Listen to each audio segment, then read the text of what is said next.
Hi DIYers, this is Frank at Alarm Grid, and we are back in our video lab today working on our Total Connect tutorial videos. We are going to show you how to bypass security sensors today. First, what we'll do is get you logged into your web login for Total Connect by visiting TotalConnect2, that's the number 2.com, using your username and password to log in, and then showing you or walking you through the steps of bypassing. So let's transition over to our web interface here. We're going to type in www.totalconnect2.com. That will redirect us to the main login here. As we have explained in our previous videos, you will need an AlarmNet dealer or Honeywell dealer, your security company in most cases, that will send you the initial login. Once you create your password, you're going to use your username and password here to log in and out of Total Connect. Assuming you've already done that, you'll go ahead and enter your password and sign in. Once we get signed in here, it'll bring us right to the main event page for the security system. And you'll see the live status, which is disarmed. You have the green background here as an indication that you're disarmed. And then you have all your different arming types. Now, just recently, actually today, the Honeywell released the update that added night stay and custom arming back. That was something that was on the older interface, but when they updated to HTML5, they added that back. So that is a nice new feature that was reintroduced. We have the sensors icon here that we'll want to click right into. Once we click into the sensors page, you'll actually see a live list of your sensors. Once the panel is able to sync that in, you can see the status. When they're in this normal status here, that means they are not faulted, as in the door. The door windows are closed. If the doors or windows were open, then it would show as a faulted state. This front door here, I actually happen to have a 5800 Mini right here, and you can actually see I'll separate it, and now this should update as a faulted sensor. I'll put this down in a faulted state, assuming that your front door was opened. It could be many different situations why we would want to bypass the zone and then arm. One might be that the zone is having difficulty. Obviously reach out to your security company for assistance with that so they can remedy the problem and make sure that sensor does work. In the meantime, feel free to bypass so that the other sensors are at least protected, and the remaining zones throughout your home or business are protected. In this case, we'll show you just as a test here with our faulted zone, and we'll go ahead and check off the faulted zone and then click bypass in blue at the bottom here. We'll let that communicate back to our Lyric controller, which we have here in the office. And we'll see here as the next event log item, sensor 3, front door, sensor bypass. And it'll give you a live timestamp. You can enable notifications for bypasses if you'd like. That would just be under the notification section here. We'll have a separate tutorial video on setting up your text, email, and push notifications later.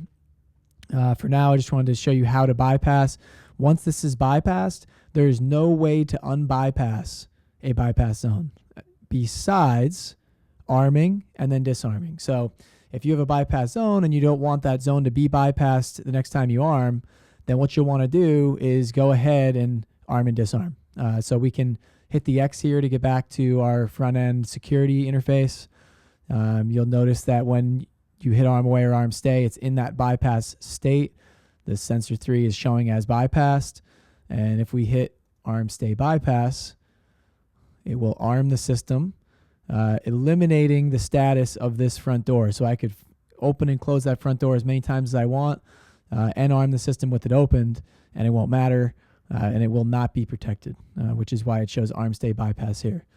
Once we have armed it, assuming that we would want to remove the bypass, we could disarm it. If we did want to keep that zone bypassed for the entirety of that armed state, if you're going to bed at night or whatever it may be, feel free to just leave it in this state.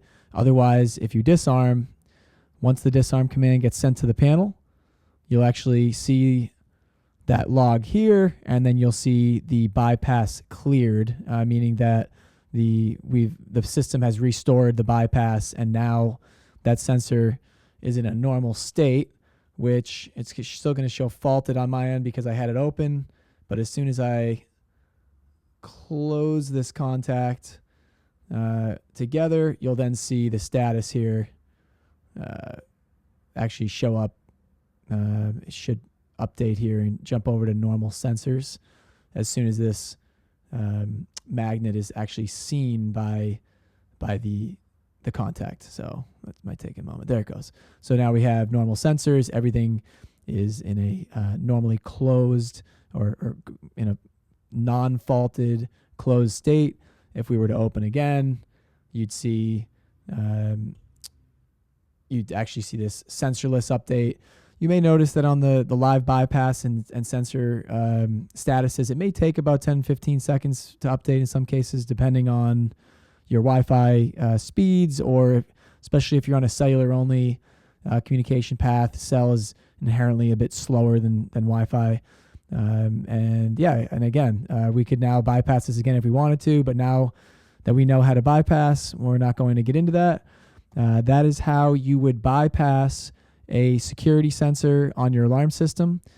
Keep in mind that fire devices or life safety devices, whether it be smokes, heats, COs, any sort of 24-hour device, even including temperature sensors, flood sensors, a 24-hour device by its given name is live 24 hours a day. So there's no ability to bypass those. So if you're not seeing a bypass selection beside a specific sensor, most likely it's programmed as a 24-hour device, which you can go into zone programming locally on your system, or reach out to your alarm company to adjust that if it's something that you would like to bypass in the future.